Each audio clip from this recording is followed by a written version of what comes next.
You know those tiny little things you do while knitting? The ones that quietly make everything turn out just a bit nicer? I've gathered my favorite little habits and tricks that I use all the time when knitting sweaters or any other type of garment for that matter. The ones that make me think, oh yeah, that's so much better. And today I'm sharing the simple tricks that have become second nature in my projects. So grab your knitting, get cozy, and let's chat about the little things that make a big difference.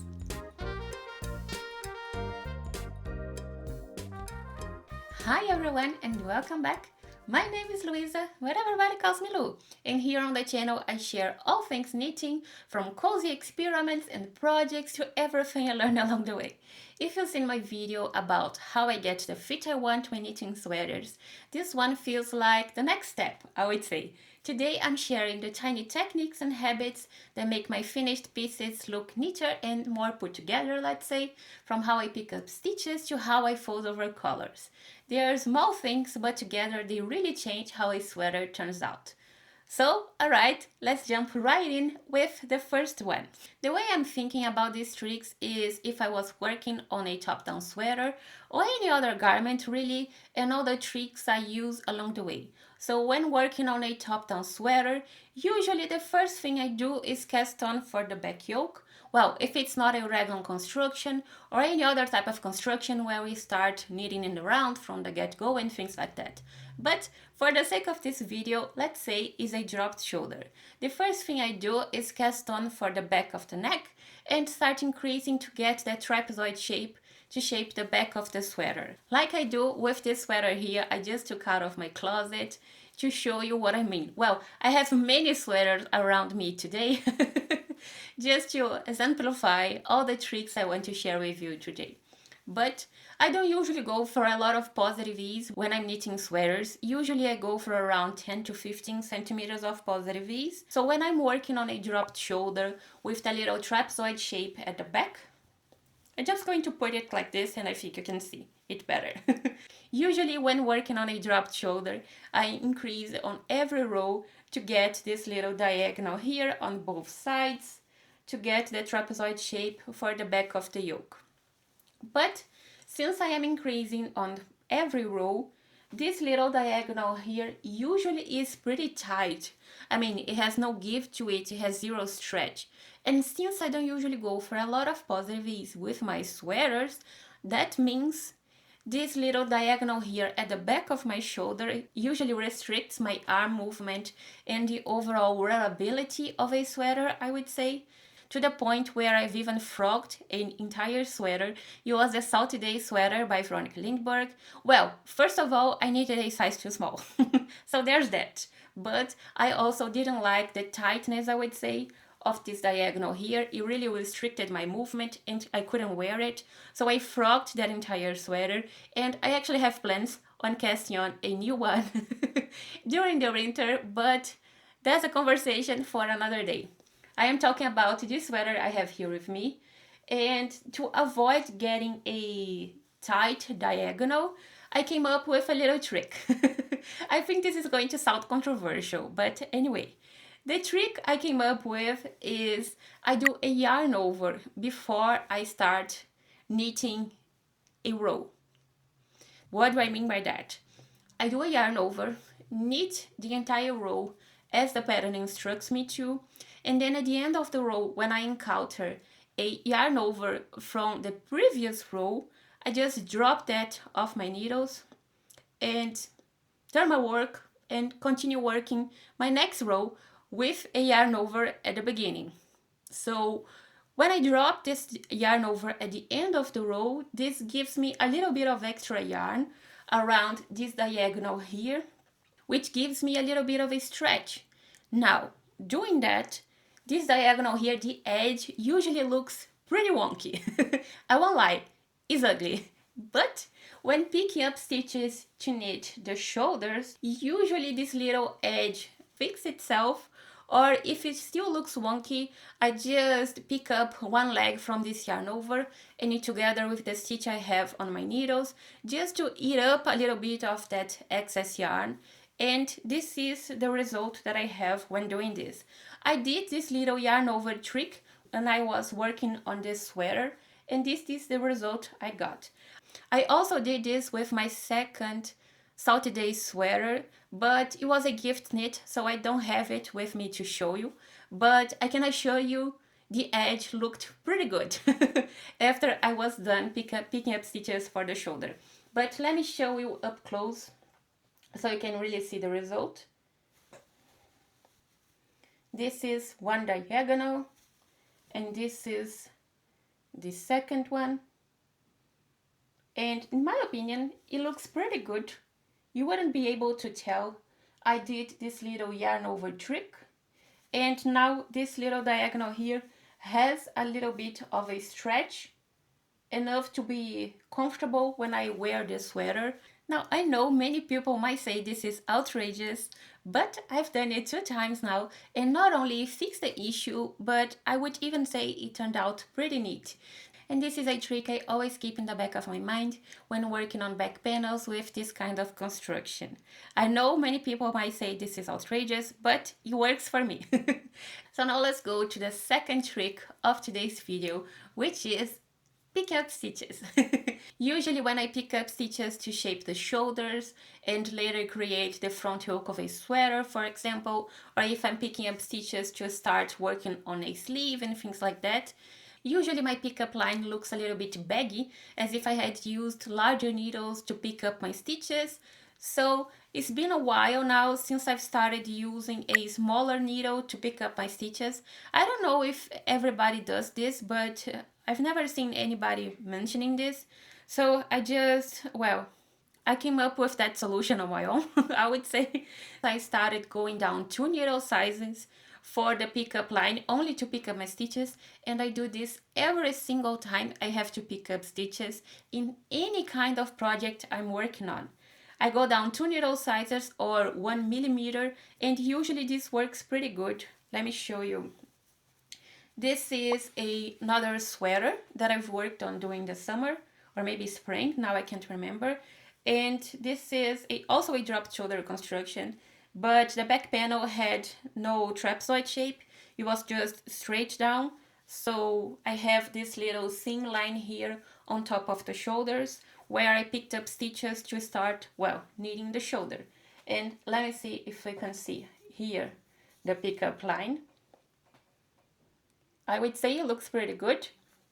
And also on the sleeves, I did the same thing. I had to pick up stitches to knit the sleeves. And I also think it looks pretty good. There are no baggy stitches or stretched out stitches. And ever since I started using a needle 1 millimeter smaller than the needles I used to knit up my project, this little problem with baggy pickup lines, it disappeared. So this is another trick I always keep in the back of my mind, and I use every single project I work on. Now let's say we are done with the yoke, so it's usually time to join front and back panels to start working in the round or separate for the sleeves if it's a raglan construction, for example. Anyway, what I'm trying to say is it's time to start working on the back. And there isn't much I do on the body in terms of little tricks and things until I am ready to start the ribbing at the hem. And the problem I get when I am ready to start the ribbing is when I'm switching to a smaller needle size and doing some sort of ribbing. Like I said, the last row before the ribbing looks a little bit wonky. So what I do, and I think this is pretty standard, but I don't know why the patterns don't give very clear instructions on that, or at least I haven't seen a pattern doing that so far. I think the Lusk Tee by Rebecca Clow, she mentions that, but anyway, what I do is I change needle sizes on the last row before I start the ribbing. It also works for the sleeves or when I'm ready to start the cuff or working on the brim of a hat, for example. Anytime I am switching from a certain type of fabric to ribbing, if I am sizing down my needles, I usually size them down before I knit the last row on the, let's say it's the body of a sweater or a hat or sleeves. Anyway, you know what I mean. I size down my needles, knit the last row or round, and then I start working on the ribbing, like I do with this sweater here, for example. This is just a regular 1x1 rib. Let me show you the cuff because I think it's easier to show in front of the camera. But this is, maybe if I show you like this, you can see the last row before I started working on the ribbing. This is a 1x1 rib, and I think it looks pretty good. There are no baggy stitches or stretched out stitches, and I did the same thing when I was working on the hem. Let me fold it in half because I think it would make things easier for me. But this is what I have, and in my opinion it also looks pretty good. Just a regular 1x1 rib with a stockinette fabric. Now when working on this sweater, for example, which has a 1x1 rib in many different places, sometimes my knit stitches look a little bit open or baggy, as if I had stretched the fabric pretty aggressively. So what I usually do, especially when I'm knitting 1x1 rib, is I tighten up my tension a little bit. I hold the yarn with my fingers a little bit, well, tighter, I would say. Hi guys, Editing Lou here. Somehow I managed to mess up this entire explanation. So, aside from tightening my tension, I also combine that with combination knitting. With combination knitting, on the first row or round, I enter the stitch the regular way, so through the front loop. But I wrap my yarn clockwise around the needle, so from back to front. That way I create twisted stitches, which I then untwist on the next round by knitting into the back leg of the stitch. But I keep wrapping my yarn clockwise, so every round I'm untwisting the stitch from the previous round and twisting the new one. I actually am a combination knitter, so I knit all my stitches this way, but for those who knit the regular way by wrapping the yarn counterclockwise, I think this is a really good trick to keep in mind. Alright, now let's get back to the video. That way I use a little bit less yarn, just a tiny bit less. It seems irrelevant, but it's not.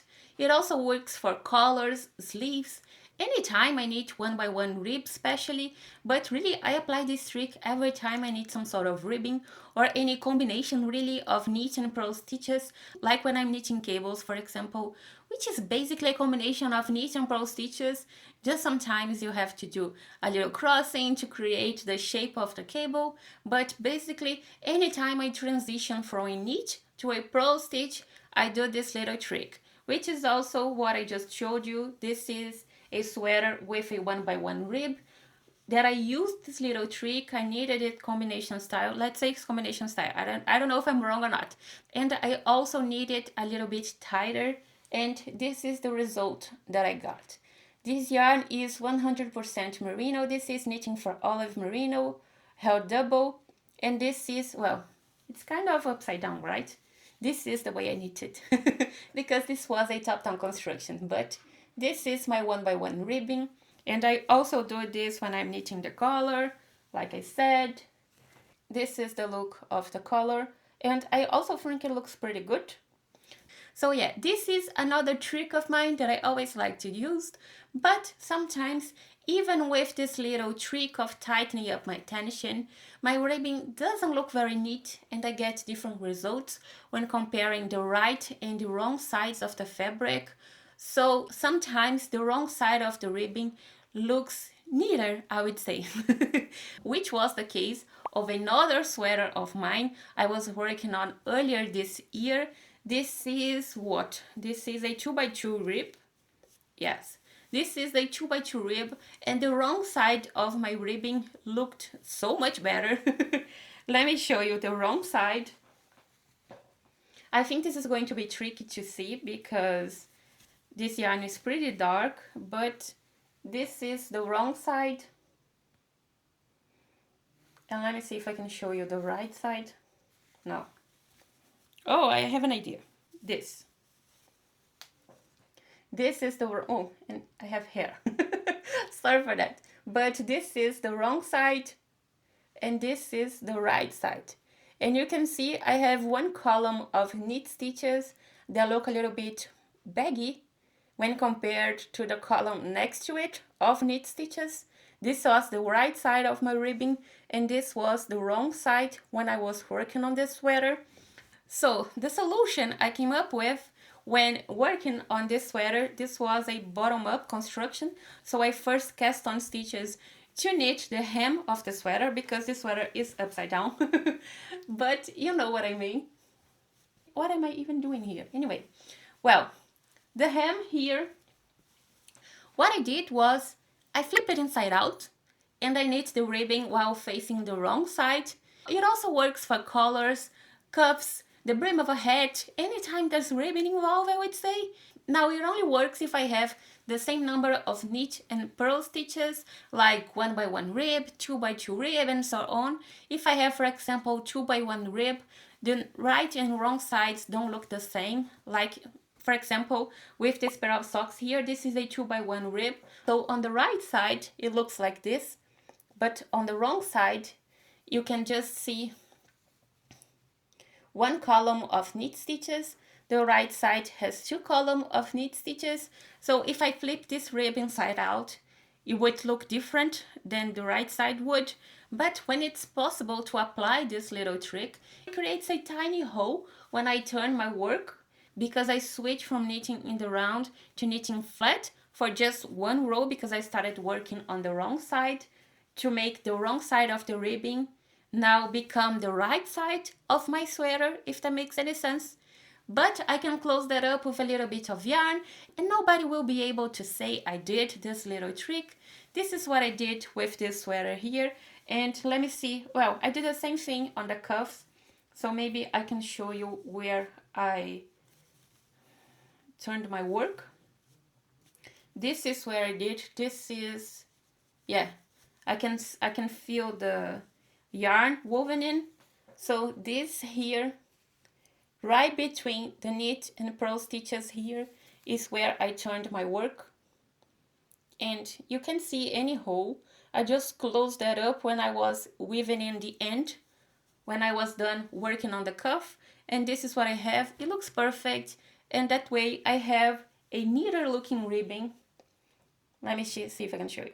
This is the now right side, but it was originally the wrong side of the ribbing. Now, when the ribbing is done, it's time for the bind off. I personally love the polished look of an Italian bind off, and I find the process very relaxing and enjoyable, but I know many people don't share the same feeling. But when I'm binding off a 1x1 twisted rib, which I also really enjoy the look of, I recently found out a way to do an Italian bind off with a little adaptation for twisted rib. I didn't come up with this technique or anything, I just came across a tutorial for that online and I loved the polished result I got. It also works for collar, cuffs, anytime there's 1x1 twisted rib involved. Now the process is pretty simple. You just twist your knit stitches on your needles to make the little loop go from back to front instead of front to back of a knit stitch, and then do an Italian bind off as usual. And I always do this when I'm binding off 1x1 twisted rib. I have it here. I have many examples to show you this because I love doing 1x1 twisted rib. But I have this here with this project I worked on during summer. This is a summer tee, and this is the bind off for the sleeves. It looks pretty good with this little trick. I did the same thing when I was binding off the hem. It also looks pretty good. I did the same thing with this other summer tee, also with a little twisted rib detail. Looks pretty good. I have the same thing with this sweater. I do this every time, every single time. Let me show you the sleeves, the hem, and there's another hair here. But this is the look. Let me show you really close. That way I think you can see the look of this little trick. Again, I didn't come up with this. I just came across a tutorial online and I apply this trick every single time. Okay, one last example. This is another sweater I worked on during the summer, and this is the hem of the sweater. And yeah, I do this every single time and I love the look of it. At first, when I first knitted a 1x1 twisted rib, I just bound it off the regular way with an Italian bind off, and I didn't really like the look of it because the knit stitches look a little bit more open than the twisted knit stitches I had at the same column, and I didn't like the look of it. I felt like I could do something better, you know? So when I came across this little trick, well, it blew my mind.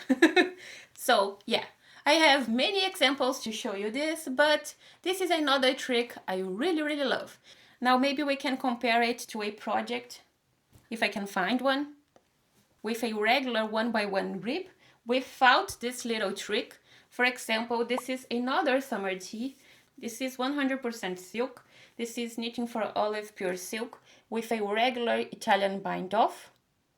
And this is, let me get another summer tee. Both of my tees here are fingering weight, just so you know. And this purpley burgundy one is a cotton linen viscose blend, and the pink one, the blush one, is 100% silk, but both are fingering weight. The pink one is knitting for olive pure silk, and this burgundy one is Sandnes Garn Team Linen. And I think you can see the difference if I hold it like this, maybe. There you go.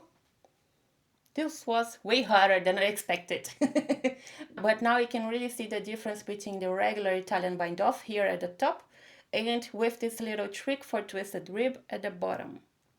But yeah, this is another trick I have in my knitting arsenal, I would say. Now, when working on cardigans or anything really involving buttons and buttonholes, I came across 2 tutorials from PetiteKnit that I really loved, and I plan on referencing back every time I work on a double knit band. I don't know if she uses these 2 techniques on every cardigan pattern of hers, but I saw them on the Jenny jacket V-neck pattern, and the first one is how to knit a buttonhole without having to break the yarn after working on one side of the buttonhole. Let me see, this is a cardigan I worked on earlier this year, and it has a double knitted band. Let me undo the buttons. This is the buttonhole, and I used this technique. I didn't follow the pattern instructions on how to create the buttonholes. I just followed PetiteKnit's instructions. She has a little video, and I just watched the video and did the same thing. So when we want to create a buttonhole with a double knit band, usually we have to knit one side. Let me show you up close.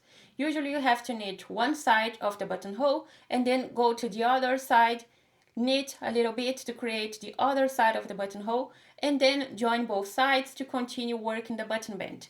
But she has a tutorial that has you do the entire buttonhole without having to break the yarn, and I love this.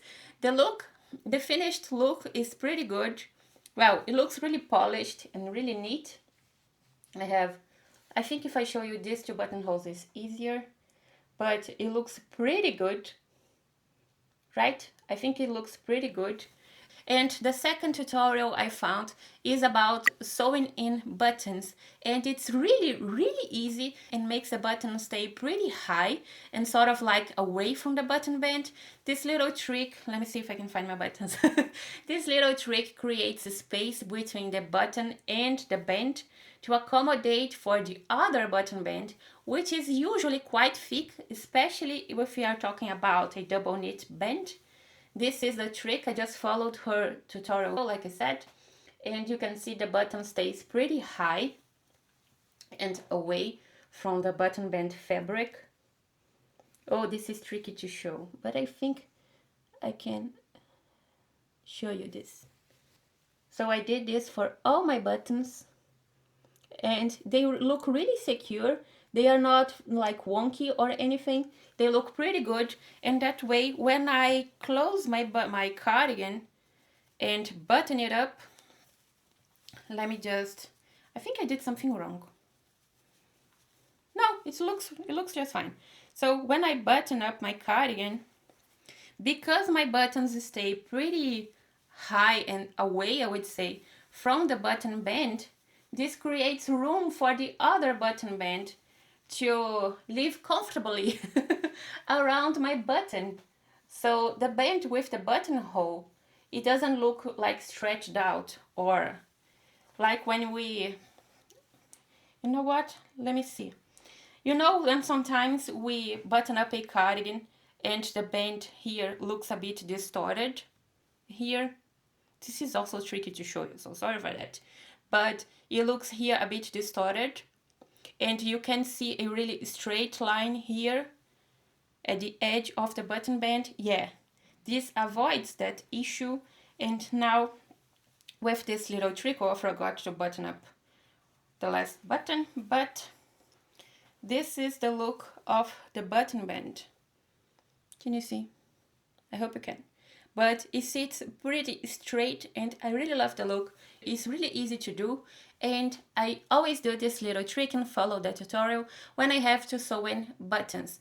But I only do this if I have like a pretty thick button band, like a double knitted band. You can see this band is pretty thick.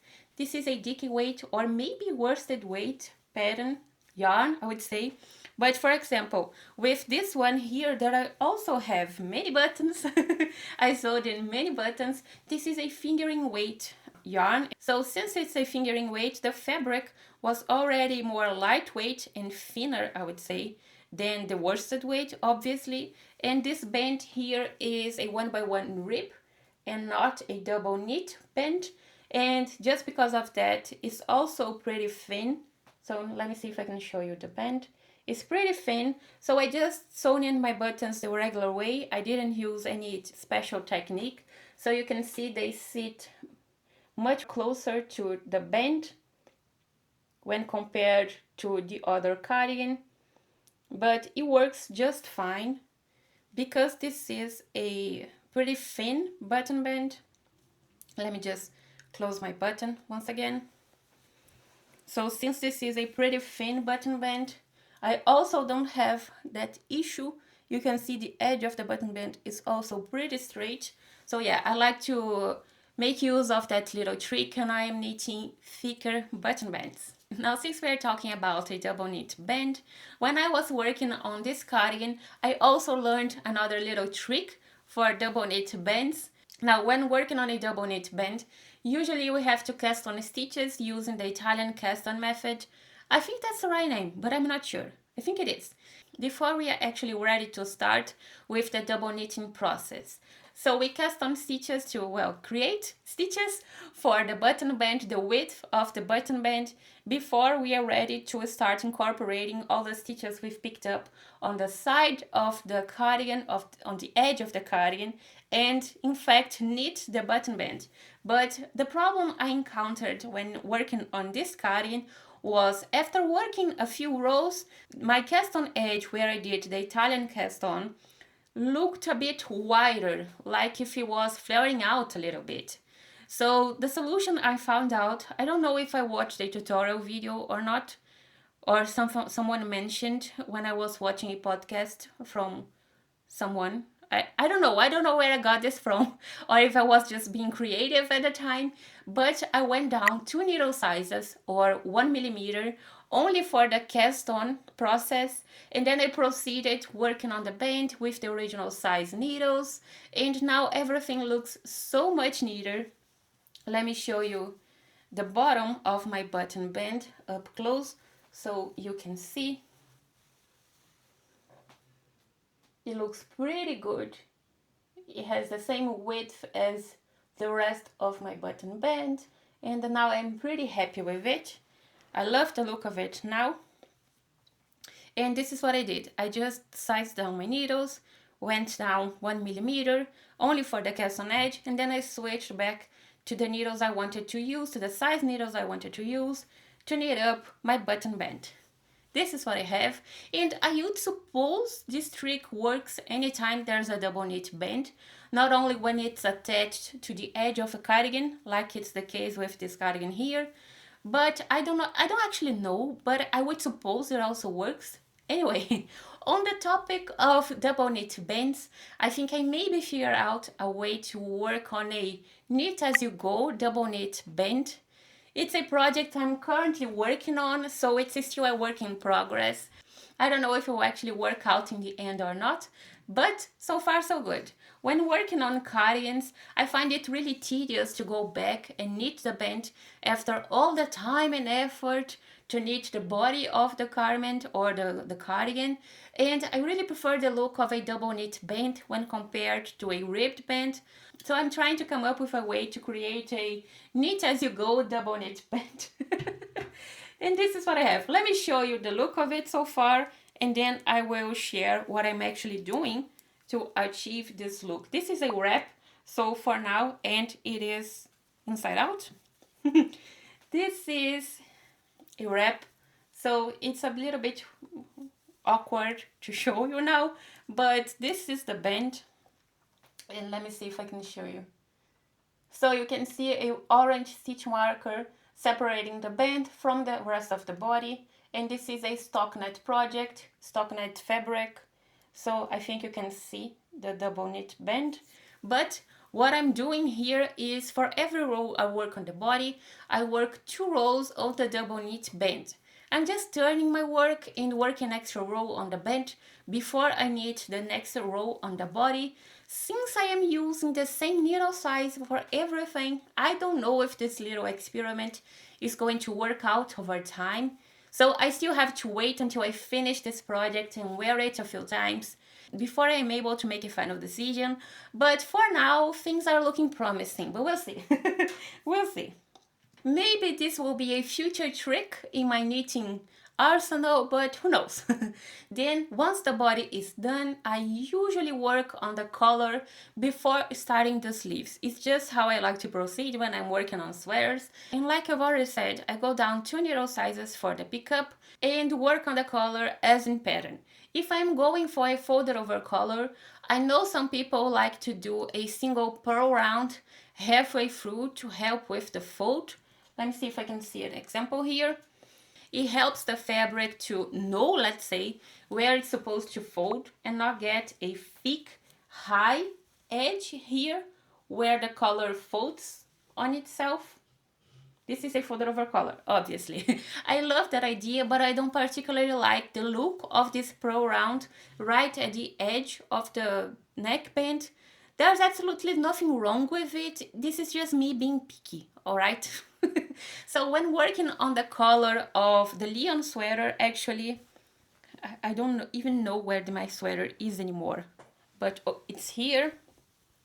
So when working on the collar of this sweater, this is a Lyon sweater by PetiteKnit, she has you do a couple of double knitting rounds at the halfway point of the collar here to create, there's more hair, to create this, let's say, little edge instead of doing a purl round. Let me see if I can show you up close. I don't know if you can actually catch this on camera, but there are, I think, 2 or 3 double knit rows here, right at the edge of the collar.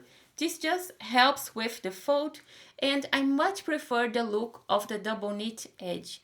I've only done this one time here, and I definitely want to make use of this trick more times. For example, this is another 1x1 rib. This is my niece's Christmas gift, one of her gifts, but I just want to show you the color. This is also a 1x1 rib, so the same thing as my Lyon sweater, but I didn't do anything at the edge of the collar. I just folded it over, and this is the look I have. So I think you can see the edge of the neckband here is much thicker than my Lyon sweater. I really love the look of this, and I want to use this little trick more times. The reason why I don't do this little double knitting trick more often is because you have to do the double knit rows exactly at the halfway point when knitting the collar, and I usually work on however many rows I think I need to, hit pause, use a bunch of stitch markers to fold my collar, and then I try it on to see if I like it or if I want to knit a couple more rounds and things like that. So I don't really know which rounds represent the halfway point of my collar until I am actually done adding rows to it. So that's why I don't use this trick more often, but I really like the polished look of this double knit trick. But anyway, moving on. Then once I'm satisfied with the width, let's say, of my collar, it's time to bind it off and fold it to the inside. And I like to do both things at once. So for that, I knit every other stitch on my needle together with a stitch picked up from the pickup edge of my collar. If the pattern I'm working on starts by casting on stitches for the collar, I just proceed like I just described and continue working on the body of my sweater. But if I have to pick up stitches around the neck opening exclusively to knit the collar, this could mean my collar could potentially end up too tight to get it past my head comfortably. So to remedy that little issue, I came up with 2 or 3 different steps. The first one is for the bind off, I used the same needle size I used to knit the body of my sweater. So I usually go up 1 millimeter to, I guess I could say I usually go down 1 millimeter to knit the collar. So I sized up my needles again just for the bind off row or round. And then the second step is I do a little yarn over for every stitch I have on my right hand needle and bind off both stitches together. Not forgetting to knit every other stitch on my left hand needle together with a stitch from my pickup edge to fold it over neatly. I do this every single time I am working on a folded over collar. For example, with this sweater here, you start by casting on stitches for the neck. So I did the first option, I would say. I folded it over, picking up a stitch from my cast on edge every other stitch. And then I just continued working on the body, and I have a good amount of stretch to be able to put it over my head comfortably. I have the same thing here with this other sweater. I have a lot of stretch here. I did the same thing with this one, which is a 1x1 twisted rib. Also pretty stretchy. Also really comfortable to put it on. I do this every time I am knitting a folded over collar, which is, well, many of the times I'm working on a sweater. Now there's another trick I learned when I was working on a summer project that I really liked. I was working on this tee out of Sandra's Garden Linen, which I already showed you, I think. This is a cotton viscose linen blend, and this is also a folded over neckline worked in stockinette. This was my first time doing a stockinette neckline, and the pattern mentioned some testers had issues with the collar flaring out a little bit. So to remedy that potential issue, the pattern suggested swapping that out for a twisted rib neckline, which I really didn't want to do because I loved the look of the stockinette band. And then looking at some project pages on Ravelry, I found a knitter who decided to play a little bit with needle sizes when working on the collar, and I followed her instructions and I really liked the final look. I didn't save her project page at the time, and now I can't for the life of me find it again to properly give her the credits she deserves. If one day I find her project page again, I will link it in my Ravelry project page for this project. But anyway, for this project, you cast on stitches for the collar, fold it, and then go ahead to work on the body of this tee. So what she did was, she cast on with the needle size she wanted to use for the collar, then knitted, let's say, X number of rounds, went down a needle size, knitted X number of rounds times 2, then switched back to the larger needles and knitted X rounds again. That way, after folding the collar, she had the edge of the neckline here closest to the neck, knit with smaller needles, and the edge closest to the body was done with larger needles. And this is the result that I had. I think this is also tricky to show because this is a pretty dark color, so it's messing up with the background, but just so you can see the look of the neckband. And at least so far, I'm not having any flaring out issues or anything, so it's working out great, but I think I have to wear it a little bit more to really make a final decision, but so far so good. Now, enough about colors. It's time to knit the sleeves. Aside from all the tricks I've already shared that I also use when working on sleeves, like using smaller needles to pick up stitches and things like that, there are a couple more I want to dive into. So the first one is I used to get tiny holes, or not so tiny sometimes, on the underside of the sleeves right next to the stitches I had cast on when joining front and back. So let me show you what I mean. This is a top-down sweater with a raglan construction, and here under the arm I used to get tiny hole.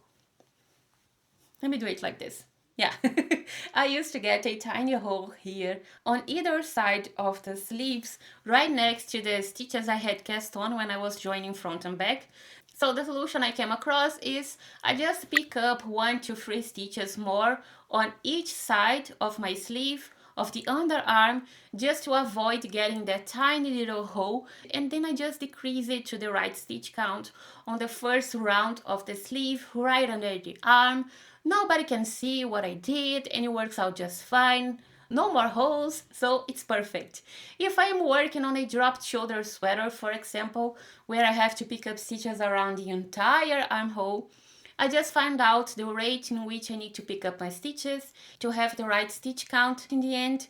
But in the same area here, I just pick up a stitch for every stitch I have on the body to avoid possible holes, eventual holes.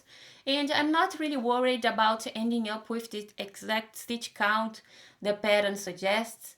My focus is just to guarantee I won't get any holes, and if I have a couple more stitches in the end, I just decrease it to the right stitch count when I'm working the first round of my sleeve. And I also like to leave a longer than usual tail when picking up stitches to close any eventual holes that might appear, and usually I get pretty neat results. Now, jumping ahead a little bit, sleeves are usually a small enough circumference that I can't knit with a regular circular needle because the cable is too long for the size circumference I have when I'm working on sleeves or a hat or a pair of socks and things like that. I don't particularly enjoy knitting with DPNs.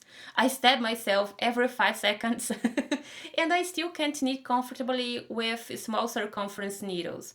I hope this will change in the future, but for now it's still a huge pain. So I use the magic loop technique to knit small circumference. But the problem I get when I do this is this doesn't happen every time, but depending on the yarn, depending on the stitch pattern, depending on my mood, I guess.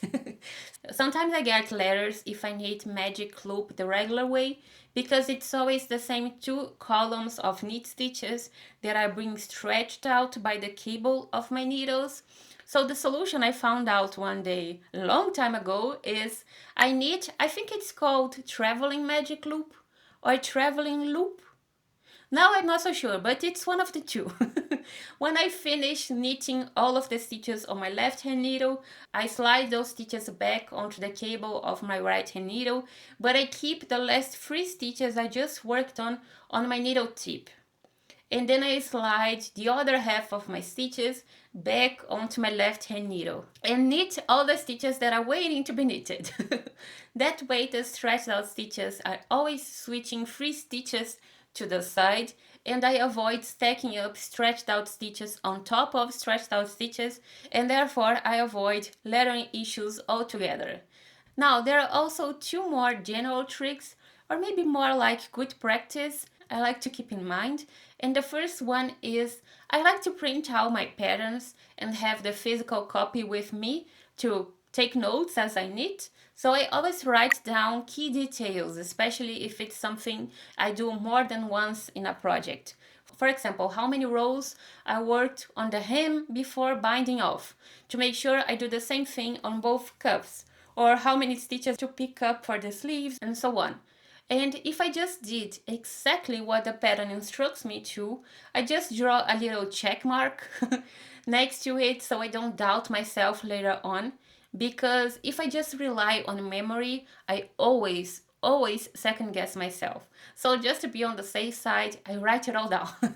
That way there are no doubts later on. Now, since I really love experimenting with my knitting and I am constantly trying things out, I learned to take advantage of lifelines. I love Chalgo needles, and they have this little hole here at the end of the needle tip, and you're supposed to stick your tightening key through this little hole to secure the needle tip onto the cable. So if I'm making a risky modification to the pattern or anything I'm not really sure about, I don't know if my idea is going to work out or not, or if I just feel like something is off. Let's say I'm working on the back panel of a drop shoulder sweater. It's looking way too long and I'll probably want to go back and change something. I just insert a lifeline through this hole and work one row. Then I just remove it from this little hole and tie a knot joining both ends. That way my stitches will be created around this lifeline, and later on, if I find myself having to go back to rip back some rows to fix something, the lifeline makes this process a lot easier because the stitches are secured by the lifeline. I just have to put them back on my needles. I know some people like to use scrap yarn for that, others even use dental floss from what I've heard, but what I like to use is this thing here. This is a crochet thread? Maybe. I just bought this at my local craft store. I think this is nylon? I don't know, I have no idea what this is. But I just bought this at my local craft store. This is lace weight or even thinner, I think. And I just chose a color I'll probably never use in my projects to make it really stand out and be really easy to see where my stitches are going and where I'm supposed to stick my needles into in case I want to have those stitches back on my needles. But I think that's it. I guess those are all the tricks I picked up along my years of knitting so far. Or at least the ones I can remember at the moment. I hope you enjoyed today's video. I certainly love sharing all the little things I am constantly learning about knitting. And if you enjoyed this one, you might also enjoy the video about how I get the fit I want when knitting sweaters. It goes hand in hand with these little tricks and might give you a few more ideas for your next project, who knows. If you have a trick you love, please share them down below in the comment section. I would love to know and add it to my little knitting repertoire. I probably pronounced it wrong, but anyway. Don't forget to subscribe, give this video a thumbs up, and ring the bell if you haven't already, so you don't miss out my future videos, including my podcast episodes I post here on the channel every 2 weeks, rambling about projects I'm working on and my knitting experiments, my plans for the near future. It's a lot of fun. Thank you so much for watching, and until I see you next time, happy knitting! Bye!